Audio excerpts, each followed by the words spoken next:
Assalamualaikum warahmatullahi wabarakatuh. Alhamdulillahirabbil alamin. Assalatu wassalam asrofil anbiya'i wal mursalin wa ala alihi wa sahbihi ajma'in, amma ba'd. Pertama-tama marilah kita panjatkan rasa puja dan puji syukur kita atas kehadiran Allah Subhanahu wa taala yang mana telah memberikan kita nikmat, sehat dan sempat. Salawat bertangkaikan salam kita curahkan kepada Nabi Baginda Muhammad Sallallahu Alaihi Wasallam.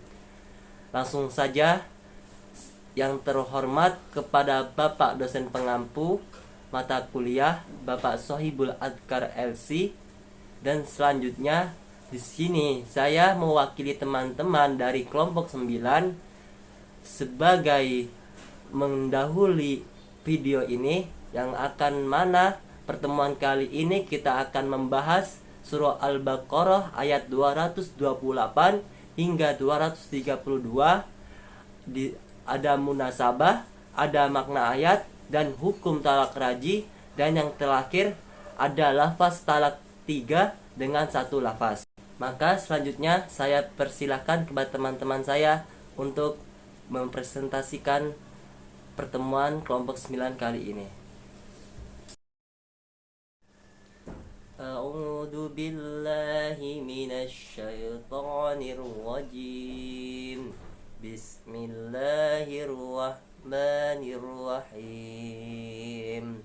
Wal mutallaqatu yatarabbasna bi anfusihinna salasata quru wa la yahillu lahunna an yaktumna ma khalaqallahu fi arhamihinna in kunna yu'minna billahi wal yawmil akhir wa bu'ulatuhunna ahaqqu biraddihinna fi dhalika in aradu islaha walahunna mithlul ladzi alaihinna bil ma'ruf walirrijali alaihinna darajah wallahu azizun hakim. At-talaqu marratan fa imsakum bima'rufin aw tasrihum bi ihsan wala yahillu lakum an takhudhu mimma ataitumuhunna syai'an illa ayyakhafa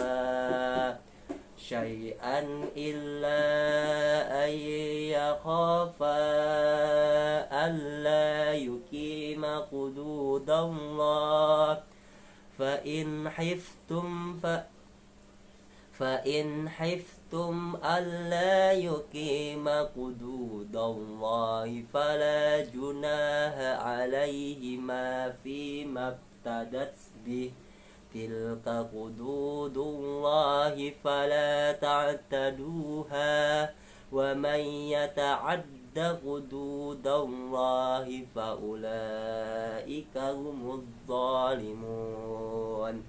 فإن طلقها فلا تحل له من بعد حتى تنكح زوجا غيره فإن طلقها فلا جناح عليهما أن يتراجعا إن ظنا أن يقيما حدود الله وتلك حدود الله يبينها لقوم يعلمون.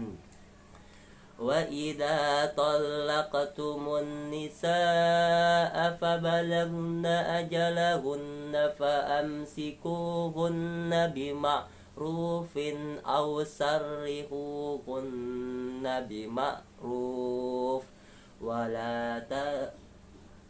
ولا تمسكوهن ضرارا لتعتدوا ومن يفعل ذلك فقد ظلم نفسه ولا تتخذوا آيات الله هزوا واذكروا نعمة الله عليكم وما أنزل عليكم من الكتاب والحكمة يعظكم به واتقوا الله واعلموا أن الله بكل شيء عليم وإذا طلقتم النساء فبلغن أجلهن فلا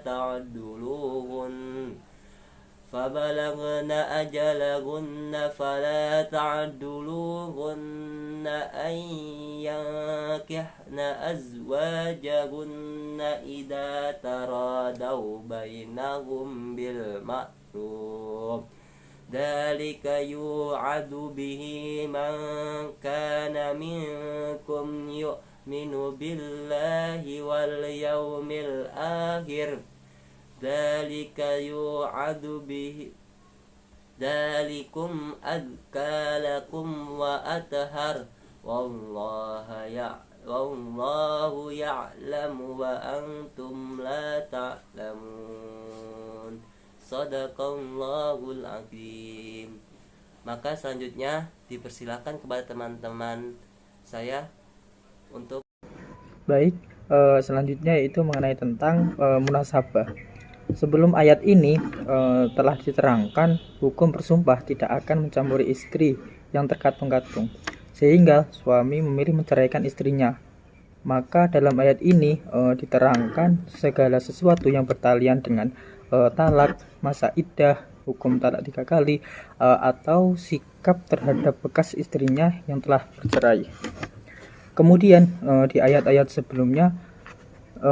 selanjutnya Allah berbicara tentang keluarga, karena keluarga adalah pondasi pertama untuk membangun masyarakat. Jika keluarga baik, maka masyarakat juga menjadi baik, dan jika keluarga itu buruk atau rusak, maka masyarakat juga menjadi rusak.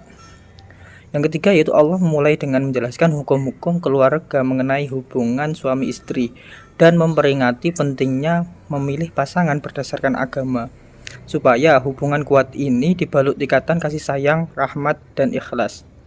Yang keempat, menerangkan tentang perempuan musyrik yang tidak boleh dinikahi oleh laki-laki muslim.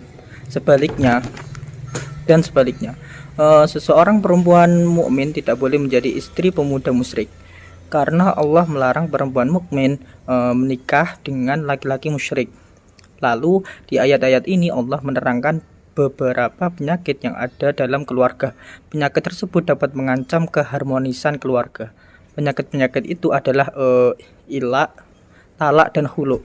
Dan Allah menerangkan metode yang ampuh untuk mengobati penyakit dan permasalahan-permasalahan yang merusak pondasi keluarga tersebut. Baiklah, saya akan melanjutkan presentasi dari teman saya sebelumnya. Makna ayat. Makna ayat 228 dari surah Al-Baqarah menceritakan tentang hukum-hukum yang ada dari ayat-ayat sebelumnya. Nah, di sini apabila seorang istri yang masih memiliki masa haid, lalu dia dicerai oleh suaminya, orang istri ini harus menunggu 3 kali sucian untuk memastikan rahimnya benar-benar bersih. Lalu boleh melanjutkan menikah kembali.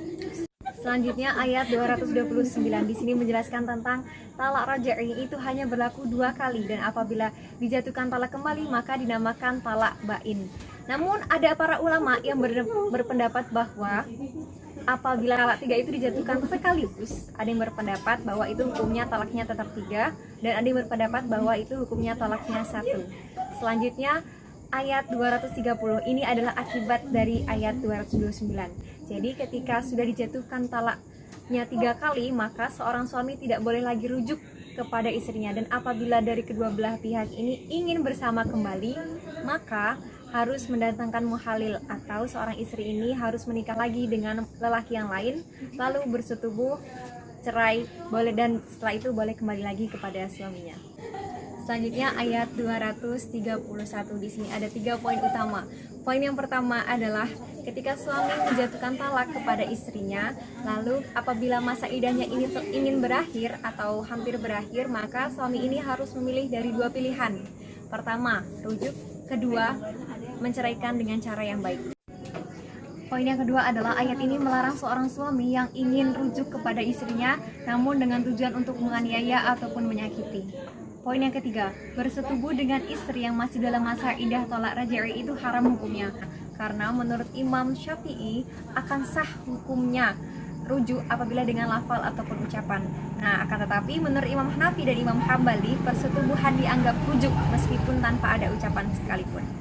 Selanjutnya ayat 232. Nah, di sini menjelaskan tentang kemungkinannya seorang istri yang telah diceraikan oleh suaminya itu untuk menikah kembali. Nah, di sini seorang wali ataupun bekas suami tidak boleh melarang istri untuk menikah kembali. Nah, larangan ini menurut Imam Syafi'i ditujukan untuk wali. Jadi wali tidak boleh melarang anaknya tadi untuk menikah kembali. Nah, kalau menurut Imam Hanafi ini ditujukan kepada bekas suami. Si bekas suami ini tidak boleh melarang istri untuk menikah kembali. Baiklah, saya akan melanjutkan materi selanjutnya, yaitu hukum talak raj'i. Seorang suami diberi kesempatan untuk mentalak istrinya yang telah digaulinya sebanyak 3 kali, yang mana para ulama sepakat hal ini disebut dengan talak raj'i. Talak raj'i sendiri yaitu talak yang dijatuhkan oleh suami terhadap istrinya yang benar-benar telah dicampurinya dengan ketentuan bebas dari tebusan dan tidak didahului oleh suatu talak pun, atau hanya boleh oleh sekali talak saja, atau juga dapat dikatakan talak yang suami diberi hak untuk kembali kepada istrinya tanpa melalui nikah baru selama istrinya itu masih dalam masa iddah.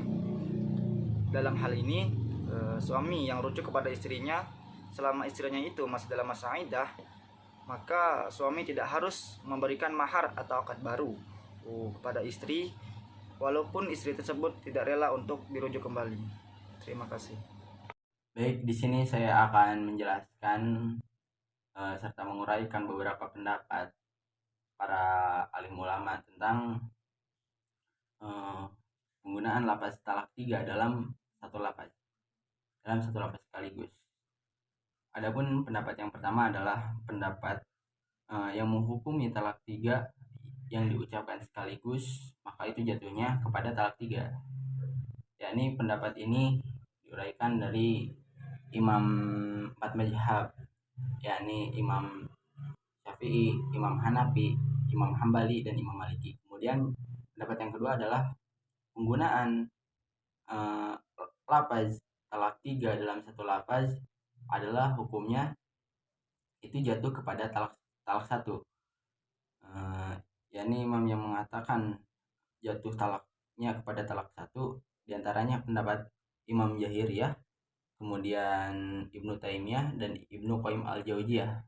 Kemudian pendapat yang ketiga adalah pendapat yang dimana menjelaskan secara tafsili atau secara rinci. Jadi bagi orang yang mengucapkan lafaz talak 3 sekaligus, akan tetapi si suami itu belum menggauli si istri, itu maka jatuhnya pada talak pertama.